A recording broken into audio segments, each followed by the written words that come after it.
Deməli, sinif, sifoid meduzalar nümayəndə Aureliya. Aureliya zəngə bənzər, çətirə bənzər belə bir formadadır. Burada bədənin kənarlarına qolcuqlar sallanır. Ümumiyyətlə, tipin hamısı yırtıcıdır. Hamısında da ayrıcı hüceyrələr vardır.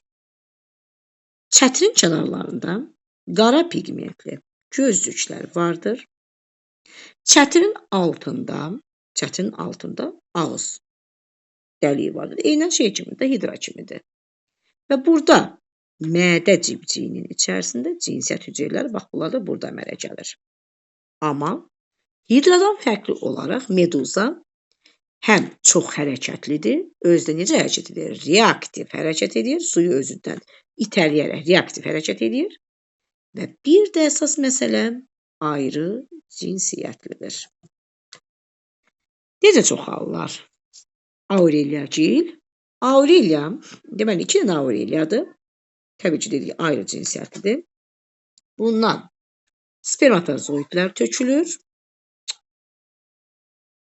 Bundan isə yumurta hüceyrə. Düzdürmü? Su vasitəsilə gedir, üzür. Nə baş verir?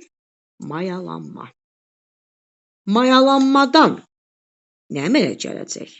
Bunlarda müəllimlər mayalanmadan planula adlı kirpikli sürfə əmələ gəlir. Bu meduzanın birinci sürfəsidir. Sonra planula adlı sürfə qeyri-cinsi yolla çoxalaraq çevrilir polipə. Polip.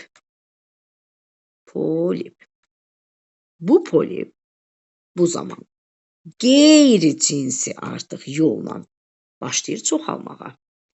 Qeyri-cinsi yolla çoxalarkən tumurcuqlanma yolu ilə, eynən şeydəki kimi, nədir bunun adı, hidradakı kimi. Qeyri-cinsi yolla tumurcuqlayaraq çoxalırlar, belə bir boşqaplar, üst-üstə boşqaplar əmələ gətirir. Və həmin bu boşqaplar, üst-üstə boşqaplar, bunun ikinci sürfəsini əmələ gətirir. İkinci sürfəsinin adı efiradır. Və həmin ikinci sürfəsindən sonra çevrilir yetkin Aureliyaya. Deməli, burada kitabda da göstərim sizə. Baxaq. Bax, eynən, baxın. 2 dənə Aureliyadır. Erkək dişi Aureliya. Burada görürsünüz, mayalanmış yumurta hüceyrə, planula adlı sürfə. Planula polipə çevrildi.